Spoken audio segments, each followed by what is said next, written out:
Ever feel sluggish or tired or even guilty after a meal? What if I told you that a 10-minute walk, that's right, just 10 minutes, could help you flatten your blood sugar curve, reduce cravings, and protect your heart, improve your mood, starting today? Stay with me. This one tiny habit could change everything. Now, when we eat, especially carbohydrates, our blood sugar naturally goes up. It rises a bit. For people with diabetes or prediabetes, those spikes sometimes can be intense. They can be way too much. They can get out of control. So some of the things to know about this are, there's good news. You can lower your blood sugar naturally with a simple walk. Hi, I'm Dr. Beverly Yates, and I help people naturally reverse type 2 diabetes and reclaim their health without shame or confusion. For over 30 years, I've helped thousands of people reverse type 2 diabetes through the Yates protocol. And walking after meals is one of the simplest, most powerful tools I recommend. Now, in this video, I'll show you why walking after meals works, how to do it right, and the exact steps you can take today. Now, here's the deal. What is actually happening in your body? Here's how it works. When you walk, your muscles do not wait. I repeat, do not wait for insulin to move blood sugar out of your bloodstream. They don't do that. That's not the interaction of insulin and glucose. Instead, your muscles, your active working muscles, act like a sponge and soak it up directly. This is why I recommend exercise, right? Strength training specifically, as part of the ways to heal with blood sugar issues. There are these receptors that are called GLUT-4 receptors, GLUT4 receptors on your muscle cells, each and every one. And they directly take up glucose. They soak it up, also known as blood sugar, right into the cells for immediate energy. This is a natural boost and a way to lower that blood sugar. So if you're having a blood sugar spike, get active. That's the bottom line message here. So let's go into some more detail. So this means lower blood sugar levels overall, fewer cravings, maybe elimination of cravings, and less wear and tear on your body. Your organs don't like it when you have high blood sugar.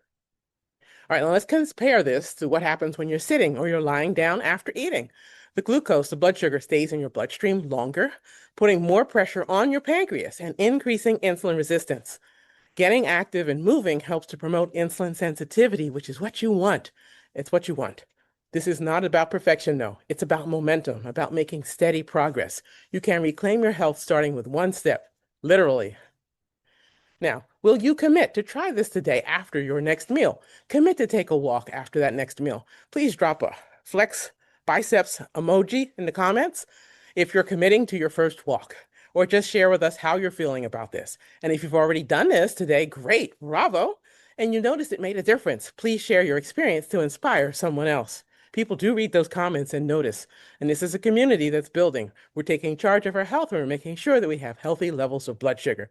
Please give this video a like, a subscribe, share it, turn your notifications on, leave a comment, and walk with me on the path to better blood sugar and a healthier heart. All right, now, let's consider some more aspects about this. You don't need a gym. If you have a gym, great, go use it. That's wonderful. But if you don't have a gym, don't despair. You don't need fancy gear either. You just follow these simple steps. You're going to wait 10 to 20 minutes after you finish your meal. Walk at a comfortable pace. There's no need to sprint. We're not trying to win the Olympics, okay? It's not like that. You're going to aim for 10 minutes. Bonus points if you could do it for 20 minutes. And if you can't go outside for some reason, maybe the weather's terrible or perhaps it's not safe, whatever your conditions may be, just walk in place. Walk around your house, up and down the stairs, walk around the kitchen, into the basement, whatever makes sense. Even out to the store and back, okay? Now here's a bit more detail on this strategy and some practical tips on this journey. Our goal in this video is to remove every barrier to action. This makes it feel easy and doable. That's my hope here. So when? What's the timing? 10 to 20 minutes after you finish eating. How long? Start with 10 minutes. Build up to 20 if you can. Where? Around the block, in your home, at the store. Just move. Get going. How fast? A comfortable pace. You don't need to power walk or to even break a sweat. Now, a bonus tip, if it's a heavy meal, try walking in short intervals, 2 to 3 times a day after each main meal. Consistency compounds your results in a really great way. You can take charge of your blood sugar. You don't need to feel helpless. Walking after meals is more than a tip. It's a lifeline for your blood sugar, for your heart, your energy, your brain, your life. One of my patients started walking for 10 minutes after each meal, and within 3 weeks, her fasting blood sugar numbers dropped by 40 points. That's a big shift in a short time. It's wonderful. She felt stronger, lighter, and more in control than she had in years. She was taking charge of her health. It's like giving your body a natural assist. Your blood sugar doesn't have to spike and your heart doesn't have to suffer. So here's my challenge to you. After your very next meal, take a 10-minute walk, just one. Then come back and drop that flex emoji, right? The biceps are flexing in the arm in the comments. Let me know how you did.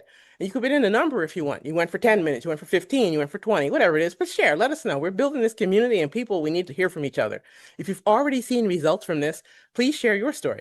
It might just inspire someone else. This makes a difference. So please hit that like button if this helped you today and subscribe for more natural ways to reverse blood sugar problems and protect your heart. Share this video to inspire others, inform them so they can enjoy a healthy, energetic, joyful life. This is your moment. One small change, one short walk, one powerful shift in your health. Take that 10-minute walk after your next meal and come back here and drop that emoji for the flex in the comments if you did it, right? Those active working muscles or blood sugar sponges. And let me ask you, do you feel tired? Do you feel bloated or heavy after meals?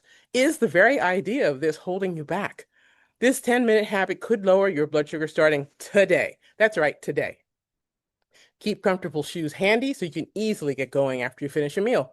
Notice which foods leave you feeling energized and alert and wanting to take a walk, and which ones slow you down, which ones leave you feeling heavy and bogged down.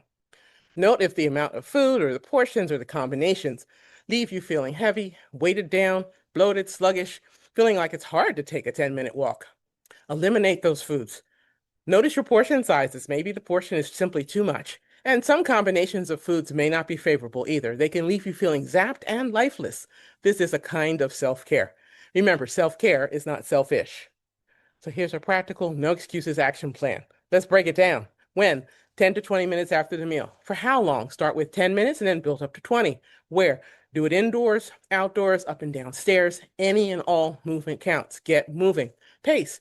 Keep it comfortable. Think a gentle stroll, an easy walk to get started if you're not used to doing this. It does not have to be a cardio, heart-pounding, sweaty event. You can walk in place around your kitchen, around your office, or your neighborhood. Now, here's some pro tips. Set a reminder on your phone. Let your phone be a helper here. If you have a kitchen timer for an egg timer, that's fine. That works. Whatever you've got, Pair with your favorite music, a podcast, prayer, meditation, but get moving. And synchronize it ideally to something that you enjoy. We want to be enjoyment in life and not suffering. Recruit a walking buddy if that makes sense, or an accountability partner. Don't let it, though, be somebody who's going to let you down or you let them down. So be thoughtful about who you include here, because that matters too, right? Additionally, my patients and clients often report lower fasting blood sugar numbers within days or weeks, sometimes right then. They can see it on their apps if they're using a continuous glucose monitor, a CGM. It's easy to see that. Better digestion, less bloating. It turns out when we're walking and moving and we're jiggling our belly, our abdomen, our gut loves that. It helps to stimulate the bowels, so it's easier to have bowel movements. People don't connect these things, but I just want to share with you that's how we're built, right? It also helps to lower blood sugar cravings. People have fewer. They also report they have better energy and that they sleep better. That's a really good thing if you're looking for better blood sugar control. We want that, right? And over time, their A1C lowers to that healthy range. All of these things are on the path to natural approaches to reversing type 2 diabetes. Another patient reported that his A1C dropped from 8.3 to 6.1 in 3 months just by walking after meals consistently. Another patient dropped his average blood sugar numbers from 205 to 125 by walking after meals consistently. Notice this word, consistently, right? Not a one and done, consistently. He got to feeling so good during this that he then added walking to his meetings while at work, inviting colleagues to join him. And now his average blood sugar numbers range from 95 to 105. That's a big change from 205. Big change in the right direction. This is wonderful progress. Way to go. All right, so remember, self-care is not selfish. This healing journey is about progress, not perfection. So what are your thoughts? Is this information new to you? It would be great to hear from you in the comments below. If you find it helpful, please give this video a like, share it, turn your notifications on, and subscribe to this channel for more helpful, specific content. This way you can help me grow this channel and reach others with this information. Thank you so much.